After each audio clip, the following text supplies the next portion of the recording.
Hey Phries, so I am in a new location, as you can see. I decided to not film in my room today because a good friend of mine named Ashley pointed out that her OCD gets triggered when she looks at my door.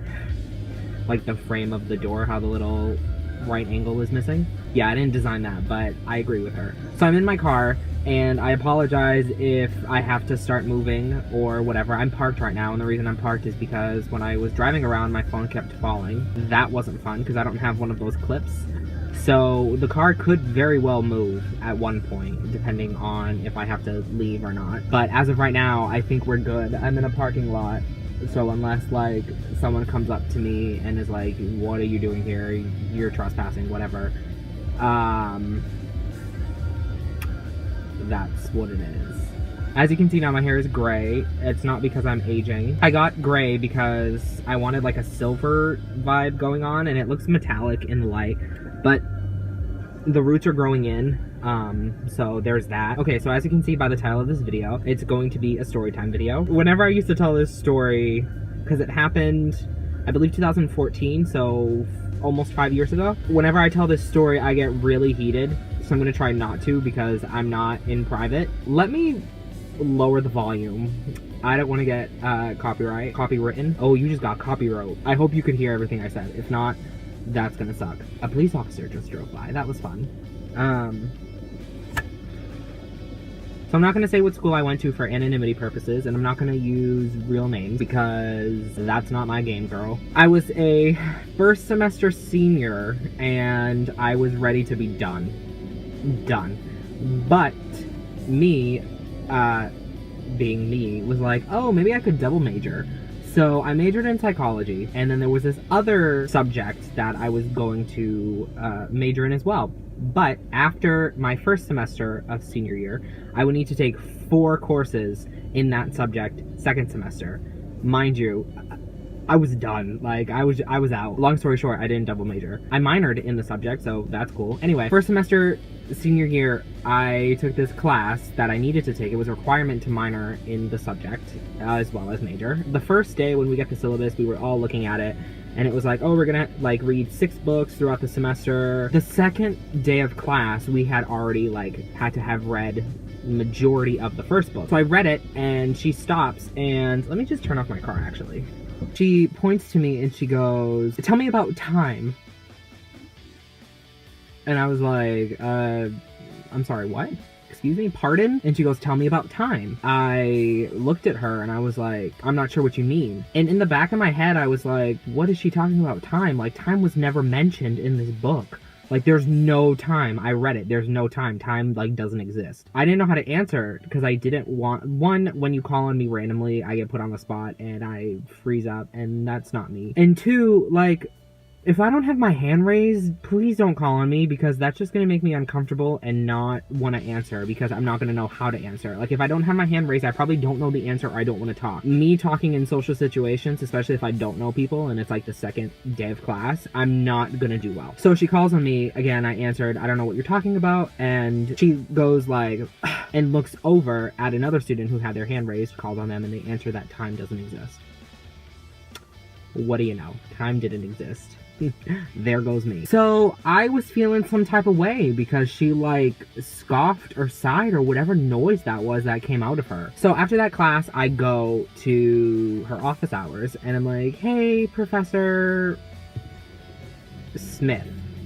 Let's call her Professor Smith. Hey, Professor Smith, you know, I get really nervous when I'm calling in class. I usually have a difficult time participating. Is there any other way that like I can, you know, maybe have it so I only participate when I raise my hand or whatever? You know, I was trying to, you know, make this situation work. And she's like, no, I totally understand. Participating is not for everybody. Some people get nervous in certain situations, blah, blah, blah, blah, blah, blah. She was like 100% okay with it. Like, she was like, no, it's fine. Like, I won't cold call on you. So I was like, great, Gucci, awesome, let's go. 2014 lingo, whatever it was, insert here. Fine. I didn't think anything of it. So one of my best friends was in that class. I'm gonna call her Margaret. Margaret and I were in class one day. Guess who gets called on again? Me. And this was like weeks later. So like homegirl knew. I hadn't been talking in class unless I raised my hand. So like she knew. So she calls on me. I didn't answer and she does her little like sigh thing again. So I was like, okay, need to go back to her office and figure out what's happening. So I go to her office after that class and I was like, hey, Professor Smith. I didn't know the answer or like I didn't feel comfortable talking. So she stops. She looks up at me from her desk and she goes, you and Margaret not participating is annoying. Just like that. And I was like, I'm not Margaret. I'm Phil. After that, I had gone in there not just for the purpose of discussing that with her, but also discussing one of the books that apparently no one understood the timeline of, and she didn't care, or like she didn't realize that no one, I'm not going to say she didn't care, she didn't realize that people didn't understand the timeline. So I went in there being, you know, me, because I wanted to understand it. So she started off with that, you know, us participating is not annoying. But then after I opened my notebook, and I was like, oh, I've been taking notes, you know, in class, as well as when I read on the book that we were on. Can you try and help me understand it because I'm not understanding the timeline, blah, blah, blah. So we spent maybe like 30 to 45 minutes after her saying that us not participating was annoying. We spent all that time literally discussing the book in depth. I had, you know, the timeline all ready to go, and she was like, I'll make it a point next class. We'll push everything back a day, and in the next class, I will explain the timeline. Thank you for helping, or thank you for bringing this to my attention. Whatever, great, groovy, smoothie, whatever. Groovy smoothie, what is that from? iCarly? Yeah. Digital Bean is Lizzie McGuire.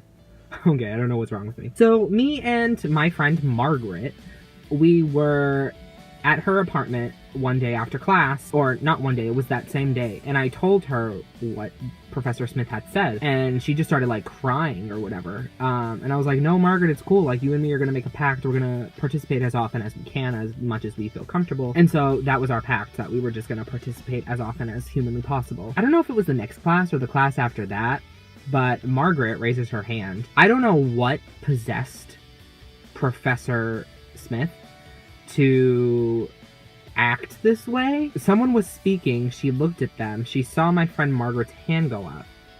She let the person who was speaking finish.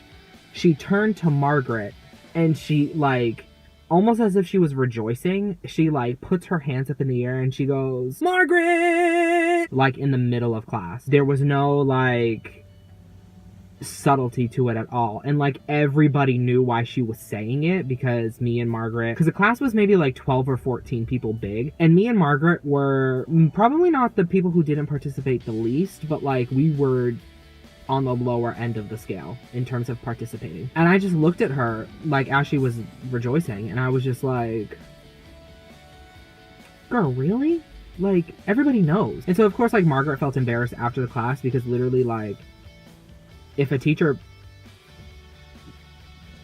sings your name in class, like, that early in the morning with 14 people in it, you're gonna be embarrassed regardless. A few weeks later, I got a reflection paper back, and I think I got like a C-, maybe a D+, don't remember. And there was something in the syllabus that said if you get lower than a B-, you have 2 weeks to rewrite the paper if you choose for a higher grade, and the higher grade will be taken into consideration, yada yada yada. What do I do, being a amazing, great, fabulous, wonderful, talented, super insert Lady Gaga gif here student? I email her and I'm like, hey, Professor Smith. Mind you, the emails are probably going to be like posted right above my ugly looking face, but I do have notes written down on this notebook, so I'm gonna do my best to recall. So I email her and I'm like, hey, you know, I see in the syllabus it says you have 2 weeks to rewrite the papers if you get lower than a B-. I was just wondering if that still applies, because I know finals are coming up. Mind you, this was December 2nd. She responded with like, yes, that's fine. She responded on December 4th, so 2 days later, I believe December 4th. And she was like, yeah, that's fine. You have until December 7th to send in a rewrite. Where are those 9 days? That's just me being petty and bitter. Still the future here. Quick thing. It was actually 1 week for rewrites, and she responded to my email on the same day, on December 2nd. That whole math situation you just saw, yeah, it wasn't where are those 9 days. It was actually where are those 5 days. In that email, I also said I had questions for her, and I was wondering if, you know, it would be easier if I brought in the questions, like face-to-face, or if I just emailed them in, whatever. So she goes, let me preempt your questions by saying, your writing is a part of the problem. You use words incorrectly, and there's no organization in your writing. I was a first semester senior. My writing is not perfect. My writing is garbage. Like, thanks for checking in, I'm still a piece of garbage. The other 6 semesters, I had never been told that my writing was part of the problem. Again, my writing sucks, and I'll be the first person to say it, and I hate my writing. I used to love it in high school, but that was high school. Then you get into college, and it's a completely different ballgame, and you realize that there are all these amazing writers, and it's like, they're writing like the dissonance of the canine while he paddled his way along the dusty cobblestone path versus like the dog walked. Like, I get it, my writing sucked, but I had never been told that, number 1. Number 2, she said I used words incorrectly. When I had checked the like thing on Blackboard or Campus, whatever the heck the online database thing was where you could check your grades, her comment was, she highlighted the word exuberated. She said something like, oh, I think you used this word wrong or something. So I'm assuming that's what she meant in her, my wording is part of the problem. I went on Merriam-Webster and I looked up the word exuberated. I took the definition, one of them was overflow, and I took the sentence in question and I took out the word exuberated and put the word overflow, and I sent her the sentence. And I said, seems like it works to me. Now, I don't know if this word actually makes sense in the sentence or not, but I was going to use it anyway. Mind you, you can tell I'm a first semester senior here because this sentence is trash. This is a very important argument because it ties into the cultural racism that is being exuberated throughout the country. Or, this is a very important argument because it ties into the cultural racism that is being overflowed throughout the country. Sounds weird, but in my head it makes sense. And then the last part about organization, the reflection papers, they were smaller, and they were only supposed to be 4 paragraphs long. The first 2 had to be on the methods that the author used to tell their story and convey their point and whatnot. And the other 2 paragraphs at the bottom, or at the end, had to be their argument, so what they were trying to prove. She had responded saying something like, oh, actually, before she responded, I had also called out the fact that she asked me in that little thing where you can check online, she had highlighted and made a comment, something along the lines of, are you suggesting that the author not have left the country and whatever chose to live there and end up being massacred? Question mark, exclamation point, exclamation point.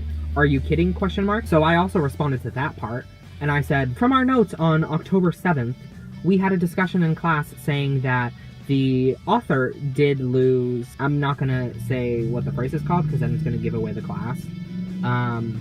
Whatever. We said that the author did lose the phrase because he had decided to leave the country, but that it was okay because his life came first, and that, you know, it wasn't him trying to stay in the country and essentially risk getting killed, blah blah blah, because whatever, no one should do that. And I included that, of course, written better in the paper. I literally included that. Like, and I'm pretty sure I cited the class notes. And she responded saying that I need to reread the course goals, and that she didn't know if I knew the material because I didn't participate in class, and we had only had 3 meetings where I asked her very minute details or very small clarifying questions. Okay, so let's dissect real quick. I told you about the word. I explained the definition already. I told you how I did my arguments and methods. Oh, she also got mad that like I didn't include a very important method that she used, but in my defense, I figured everybody was going to write about that and she didn't want to read it again, so I chose something different. Whatever, I guess that was wrong of me. She told me we only had 3 meetings.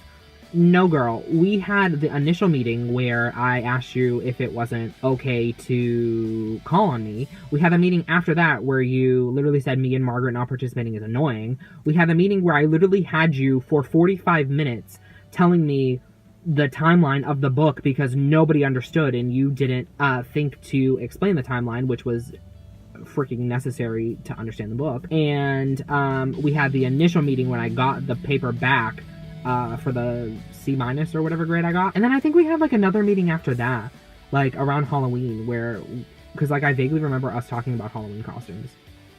Maybe that was in class. I don't remember. But those were not little meetings. We discussed a hefty amount in them. Anyway, I basically took my rewrite. I got like half a letter grade higher, which is fine with me. And then I dealt with her grading our bigger paper, not our final, but the second biggest paper we had, which was right before the final. She graded that, but it was fine. Like, I took the B- on that one, I believe. But like, it was so awkward. You could tell that there was tension between us. And ever since then, whenever I would see her like around, because again, I took other classes in that subject, and like a lot of my classes were in the building where that major is located anyway. It was so awkward, like she wouldn't say hi to me. I remember one time it was me, Margaret, another friend of mine, and another friend of mine, all four of us having been in her class. Margaret and the other two friends majoring in that subject. This was second semester by now. And me had deciding that I was only doing a minor, but I was still taking another class in that subject as like an independent research project, which was super cool. I remember like us being there and her saying hi to all of them by name, and she didn't acknowledge me, which I was fine because I was like, hey, Professor Smith, because I'm not gonna like be rude, whatever. Like, I remember that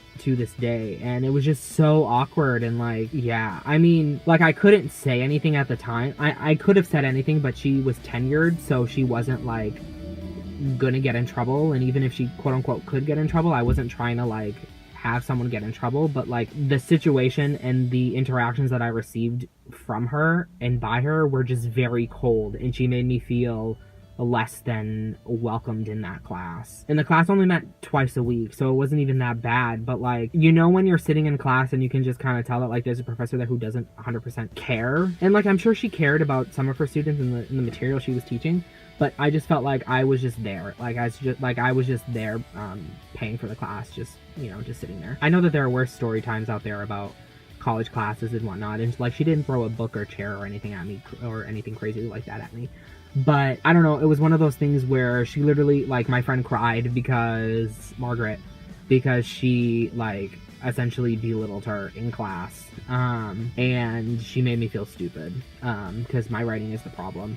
And I understand that now, and I've accepted it, and my writing is 100% the problem. Or, excuse me, part of the problem, and I don't know how to use words, but I never knew how to use words. If you are going through a difficult time with a professor, honestly, I would speak to them one-on-one, and if that doesn't work, go and talk to someone who is like a dean or someone in charge of the major or something, or like an academic advisor. Talk to somebody, because honestly, I wish I had spoken to somebody about this, because there were days towards the end of the semester where I didn't go to class because I didn't honestly feel comfortable. And that, of course, hurt my grade, because showing up, participation, whatever, what have you, counts. Anyway, thank you for watching this video. Sorry it came out so late. Just been procrastinating like usual. If you'd like to follow me on social media, feel free to do so. Instagram and Twitter are both at Phries. Until... what month are we in? April? Until May. Bye.